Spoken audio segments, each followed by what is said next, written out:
सतगुरु महाराज जी मेले के 3 दिन सालारे गांव में रहकर चौथे दिन संत घंडराम और अन्य साधुओं से विदा लेकर अपने स्थान खंडू ग्राम में आए। महिड़न गांव के भगत मूर्जराम हाथ जोड़कर सतगुरु महाराज जी से कहने लगे, हे भगवन, कृपा कर 2-3 दिन के लिए हमारे गांव महिड़न में भी चलिए, क्योंकि वहां आए भी आपको बहुत दिन हो गए हैं। पूरे गांव के सत्संगी प्रेमी आपके दर्शन के प्यासे हैं।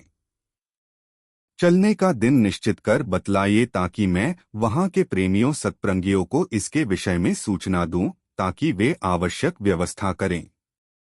इस पर सतगुरु महाराज जी ने उनकी प्रार्थना स्वीकार करते हुए कहा, ठीक है।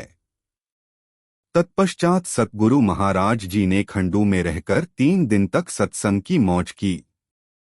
सभी प्रेमियों को प्रसन्न कर, उनसे विदा लेकर और उन्हें आशीर्वाद देकर माता कृष्णा के चरण स्पर्श कर उन्होंने वहां से प्रस्थान किया।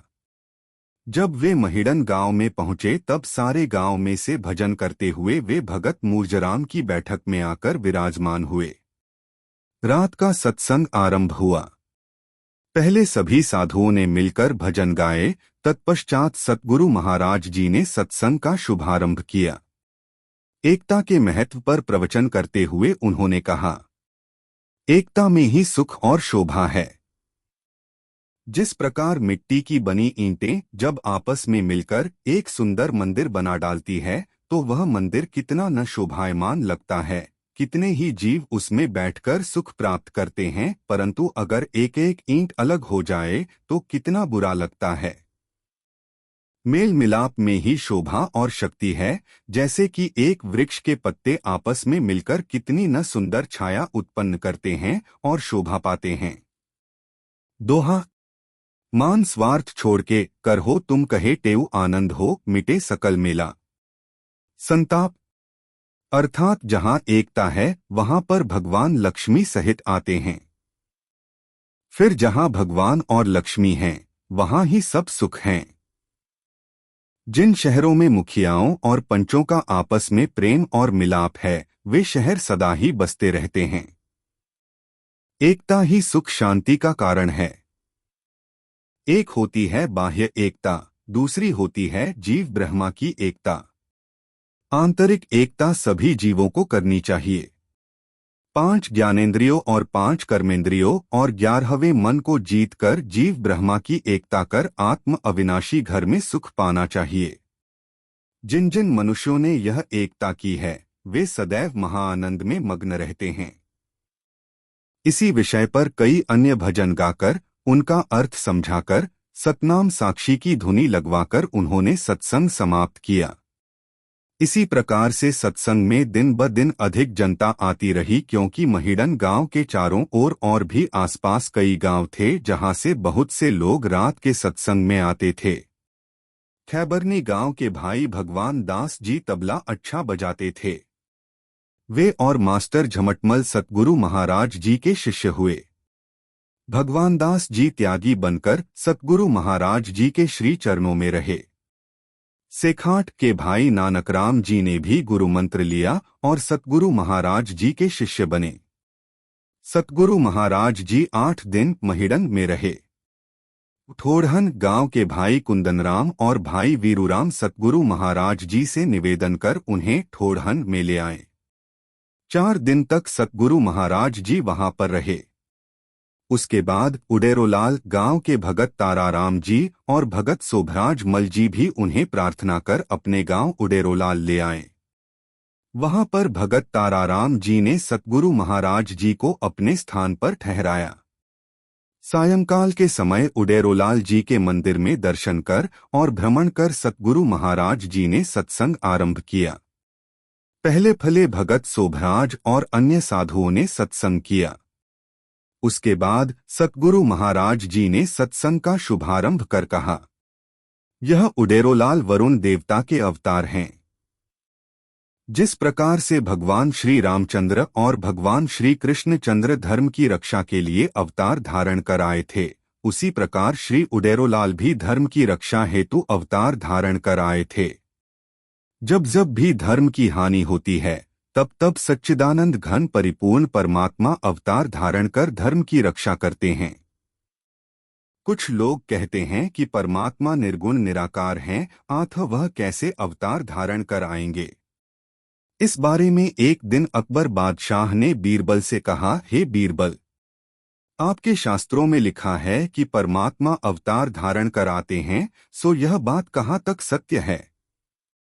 भगवान कैसे अवतार धारण कर आएंगे?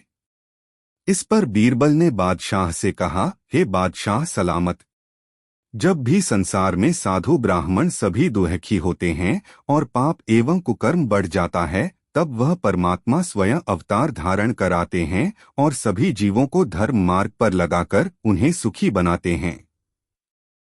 इस पर अकबर बादशाह ने बीरबल से कहा, हे बीरबल, आपका यह कहना ठीक नहीं है, क्योंकि जैसे मैं एक बादशाह हूँ और अगर मेरे राज्य में कहीं भी कोई गड़बड़ होती है और लोग दुखी होते हैं तो वहां पर मेरे कई कर्मचारी रहते हैं जो कि जनता का दुख दूर कर सकते हैं, और अगर शोरगुल कुछ अधिक ही होता है तो हम यहाँ से 2-3 मंत्री और सेना भेजकर शांति स्थापित कर सब जीवों को सुखी कर सकते हैं।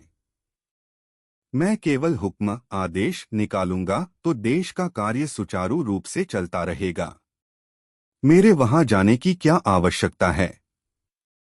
उसी प्रकार परमात्मा के पास भी कई देवी देवता, ऋषिमुनि और प्रतिनिधि हैं।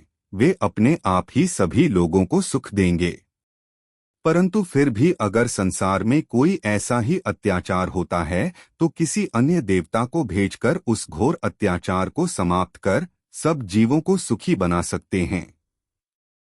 स्वयं परमात्मा के वहां जाने की क्या आवश्यकता है? तब बीरबल ने बादशाह से कहा, हुजूर, फिलहाल आप इस बात को 2 महीने तक यहाँ ही रहने दीजिए, फिर मैं आपको इस बात का पक्का सबूत दे दूंगा। बादशाह ने कहा, ठीक है। इस बात को हुए करीब 1 महीना बीत गया। एक दिन अकबर बादशाह शिकार करने के लिए गया। उनके पीठ पीछे बीरबल अकबर के महल में जाकर उनकी बेगम रानी से कहने लगा, आज आप राजकुमार को थोड़े समय के लिए मुझे दे दीजिए ताकि मैं उसे घुमा फिरा कर ले आऊं, क्योंकि कई दिनों से मेरे दिल में यह तमन्ना है कि कब मैं बादशाह सलामत के शहजादे को अपनी गोद में लेकर घुमाऊंगा। यह सुनकर बादशाह की बेगम ने बीरबल से कहा, खुशी से इसे घुमा फिरा कर ले आइए। अकबर बादशाह का पुत्र उस समय 1 वर्ष का था, अतः बीरबल उसे गोद में लेकर महल से निकला और सीधे बाजार गया। वहां पर वह एक शिल्पी मूर्ति बनाने वाला की दुकान पर चढ़ गया जो कि एक प्रसिद्ध कारीगर था। बीरबल ने उस शिल्पी से कहा, मुझे इस लड़के जैसी मूर्ति बनाकर दो। उस मूर्ति के बीच में लोहे अथवा पत्थर आदि का एक सेर भार भी डाल देना। इस पर शिल्पी ने उस लड़के की फोटो निकालकर बीरबल से कहा, 15 दिनों के बाद आकर आप मूर्ति ले जाइए। यह पक्का कार्यक्रम तय कर बीरबल लड़के को लेकर महल में आया और उस लड़के को बेगम साहिबा को सौंपकर अपने घर लौट आया। बीरबल ने अकबर बादशाह के लड़के की मूर्ति 15 दिनों बाद शिल्पी से लेकर अपने घर में रख दी। एक दिन बीरबल ने अकबर बादशाह से कहा, बादशाह सलामत, मेरा विचार है कि कल नाव में बैठकर यमुना नदी की सैर की जाए, क्योंकि गर्मी के दिन हैं और यमुना बड़ी मौज मस्ती में बह रही है, अतः नौका विहार किया जाए। अकबर बादशाह ने बीरबल से कहा, ठीक है, कल शाम को पूरे 5 बजे आना तो चले चलेंगे। उन्होंने आपस में कार्यक्रम तय कर लिया। दूसरे दिन शाम के 5 बजे बीरबल और कई अन्य दरबारी अकबर बादशाह के पास आ पहुंचे। कुछ मिठाई और दूसरी खाद्य सामग्री साथ लेकर सभी अकबर बादशाह के साथ यमुना नदी की ओर चले। जब सब लोग शहर से बाहर निकलकर यमुना के निकट पहुंचे, उस समय बीरबल ने अकबर बादशाह से कहा, हुजूर, मुझे एक आवश्यक कार्य था जिसे मैं भूल गया था। आप नाव में जाकर बैठें, मैं 5 मिनट में ही आपके पास हाजिर उपस्थित होता हूँ। अकबर बादशाह ने बीरबल से कहा, हम चलते हैं, तुम भी जल्दी आ जाना। बीरबल अपने घर आकर बादशाह के लड़के की मूर्ति रेशमी रूमाल में लपेटकर उस पर कीमखाब एक मूल्यवान वस्त्र का रूमाल डालकर उसे पूरा ढककर केवल मुंह खुला रखकर उसे अपनी गोद में लेकर सीधा यमुना नदी पर आया। जब वह नाव के निकट पहुंचा तब उस मूर्ति को खिलाने कुदाने लगा। उसने उस मूर्ति के एक यंत्र को थोड़ा सा दबाया तो बच्चे के रोने की आवाज आई। तब अकबर बादशाह ने उसकी ओर देखकर और अपना पुत्र समझकर बीरबल से कहा, हे बीरबल, लड़के को क्यों ले आए हो? बीरबल ने उत्तर दिया, हुजूर, जब मैं अपना कार्य पूरा कर यहाँ लौट रहा था तब दरवाजे पर दासी ने मुझसे कहा, आपको बेगम साहिबा ने बुलाया है। जब मैं अंदर गया तब बेगम साहिबा ने मुझसे कहा, यह लड़का रो रहा है, इसे बादशाह सलामत के पास ले जाइए और घुमा लाइए, इसलिए मैं इसे ले आया हूँ। बादशाह ने बीरबल से कहा, तुमने बुद्धिमान होते हुए भी यह कार्य अच्छा नहीं किया है। चलो अब आकर बैठ जाओ। इसे लड़के अच्छी तरह पकड़ना। बीरबल नाव में चढ़कर आगे बैठ गया। बादशाह कुछ दूरी पर बैठे थे। जब नाव चलने लगी तब अकबर बादशाह ने कहा, हे बीरबल, लड़के को मजबूती से पकड़े रहना, यह पानी का मामला है, इसे अधिक मत खिलाना कुदवाना। उस समय बादशाह की दृष्टि पूरी तरह अपने बेटे पर केंद्रित थी। बीरबल बादशाह से कहने लगे, हुजूर, आप किसी प्रकार की चिंता न करें, यह लड़का आपसे भी अधिक मुझे प्यारा है। ऐसा कहकर फिर उस मूर्ति को कुदवाने और ऊपर उछालने लगा। जब बीरबल ने देखा कि नाव कमर जितने गहरे पानी में है और बादशाह की पूरी दृष्टि उस लड़के पर केंद्रित है, तब थोड़ा सा उस मूर्ति को नचाकर और ऊपर उछालकर एकाएक उसे यमुना में फेंक दिया। उस समय नाव में हाहाकार मच गया। अकबर बादशाह जो कुछ दूर बैठे हुए थे वे दौड़ पड़े और कपड़ों सहित यमुना में कूद पड़े और डुबकी लगाकर लड़के को बाहर ले आए। फिर उन्होंने उसे हाथ लगाकर देखा तो पाया कि वह तो बनावटी मूर्ति थी। बादशाह को बहुत क्रोध आया। एकदम नाव पर चढ़कर उन्होंने बीरबल से कहा, हे बीरबल, तुमने यह मेरे साथ मजाक किया है, तुम्हें दंड स्वरूप फांसी की सजा दी जाएगी। इस पर बीरबल ने हाथ जोड़कर उनसे कहा, हे बादशाह सलामत, आपको किसने कहा कि आप यमुना में कूद पड़िए? नाव में तो आपके कई अमीर वजीर बैठे थे, उन्हें ही आप हुक्म आज्ञा दे देते। आप मुझे ही अगर आज्ञा कर देते तो क्या मैं यमुना में न कूद पड़ता? केवल आपके हुक्म देने भर की देर थी। अकबर बादशाह कहने लगे, हे बीरबल, तुम तो बुद्धिमान हो। पुत्र में मनुष्य का कितना प्रेम होता है, इसलिए जब मैंने पुत्र को डूबते हुए देखा तो आवेश में सह नहीं पाया और मुझे कुछ सोचने या आदेश देने का ध्यान ही नहीं रहा। मैं बिना विचारे तत्काल नदी में कूद पड़ा। औरों को उसे बचाने के लिए कह नहीं पाया। इसके उत्तर में बीरबल ने अकबर बादशाह से कहा, हुजूर, आपने जो शंका की थी कि परमात्मा स्वयं क्यों अवतार धारण कर आते हैं, मैंने आपको आश्वासन दिया था कि 2 महीने के अंदर अंदर इसका उत्तर दूंगा। आज मैंने इसका उत्तर आपको दिया है। जिस प्रकार आप अपने पुत्र को बचाने के लिए औरों से कह नहीं पाए और आप स्वयं ही यमुना में कूद पड़े, ठीक उसी प्रकार से परमात्मा भी अपने भक्तों का दुख देखकर देवताओं और ऋषियों मुनियों से नहीं कहता, परंतु वह स्वयं अवतार धारण कर आकर भक्तों के दुख दूर करता है। यह सुनकर अकबर बादशाह कहने लगे, हे बीरबल, बेशक तुम सच्चे हो, बराबर आपके शास्त्र भी सच्चे हैं। उडेरो लाल भी धर्म की रक्षा के लिए अवतार धारण कर आए थे। इसी विषय पर महाराज जी ने कई भजन अर्थ सहित समझाकर सतनाम साक्षी की धुनी के साथ ही अपना सत्संग समाप्त किया। सारी संगत भाव प्रसाद लेकर अपने अपने स्थान पर गई। तत्पश्चात शेष संगत के साथ महाराज जी ने सभी साधुओं अतिथियों ने भोजन पाकर विश्राम किया। इस प्रकार से 3 दिन तक उडेरोलाल शहर में रहकर सतगुरु महाराज जी टंडोआदम अमरापुर स्थान पर आए। कुछ दिन बीतने के बाद शिकारपुर के पास खमण गांव के भाई शोभराजमल, भाई पुरसुमल, भाई पारूराम, भाई तीर्थदास, भाई बुलूराम, भाई खटनराम और रुस्तम गांव के भाई देवराम सब मिलकर सतगुरु महाराज जी के पास आए और हाथ जोड़कर उनसे निवेदन किया, हे प्रभु, हमें नाम का उपदेश दीजिए। सतगुरु महाराज जी ने उनसे कहा, 2-3 दिन यहाँ रहकर सेवा कीजिए, फिर आपको नाम का उपदेश देंगे। उन्होंने 10-12 दिन तक वहां रहकर सेवा की। तत्पश्चात सतगुरु महाराज जी ने उन्हें नाम का उपदेश दिया। वे सभी सतगुरु महाराज जी से उपदेश लेकर उनके चरण स्पर्श कर अपने अपने गांव गए। फाल्गुन मास की पहली तारीख को खंडू के भाई परमानंद और भाई मंगनराम ने आकर सतगुरु महाराज जी को हाथ जोड़कर कहा, हमें खंडू ग्राम की पंचायत और सत्संगियों ने भेजा है कि आप होली का उत्सव वहां चलकर मनाएं।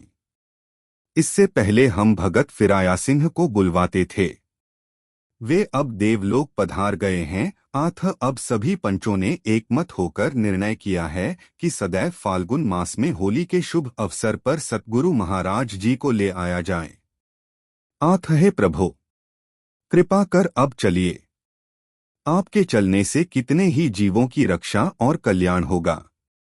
सतगुरु महाराज जी ने उनसे कहा, अब आप भले ही जाइए और 7 तारीख को हमें लेने आ जाना। हम 8 तारीख को अवश्य चलेंगे। यह कार्यक्रम तय कर वे प्रेमी खंडू ग्राम लौट गए। दिनांक 7 को प्रेमी सतगुरु महाराज जी को लेने आए। सतगुरु महाराज जी ने दिनांक 8 को कुछ साधु दरबार की सेवा के लिए छोड़कर शेष साधु अपने साथ लेकर मंडली बनाकर ऊंटों घोड़ों पर चढ़कर खंडू के लिए प्रस्थान किया। 11 बजे दिन को खंडू नगरी के बाहर भाई तिलोकचंद के बगीचे में आकर विराजमान हुए। खंडू नगर की पंचायत एवं प्रेमियों ने पहले से ही भोजन और विश्राम करने की व्यवस्था कर दी थी। सतगुरु महाराज जी ने और सारी मंडली ने भोजन खाकर विश्राम किया। शाम को 4 बजे बैंड बाजों के साथ जुलूस निकालकर कपड़े के थान बिछाते हुए और पुष्प वर्षा करते हुए वे लोग सतगुरु महाराज जी को ले गए।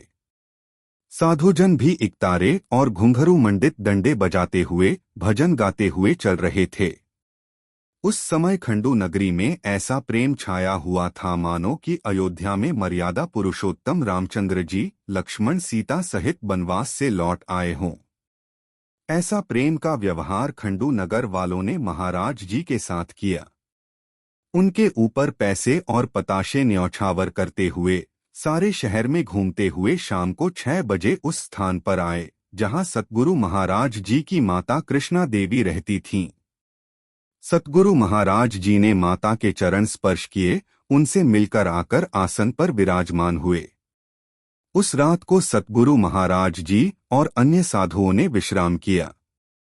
दूसरे दिन प्रातःकाल के समय भाई मोतीराम, भाई छबलदास और भाई गोपालदास जी मुखिया पिरीमल को साथ लेकर प्रसाद साथ लेकर सतगुरु महाराज जी के पास आए। उनके चरण स्पर्श कर प्रसाद की भेंट रखकर हाथ जोड़कर उनसे कहने लगे, आपने बड़ी कृपा की है कि अपनी नगरी में आकर हमें दर्शन करवाए हैं।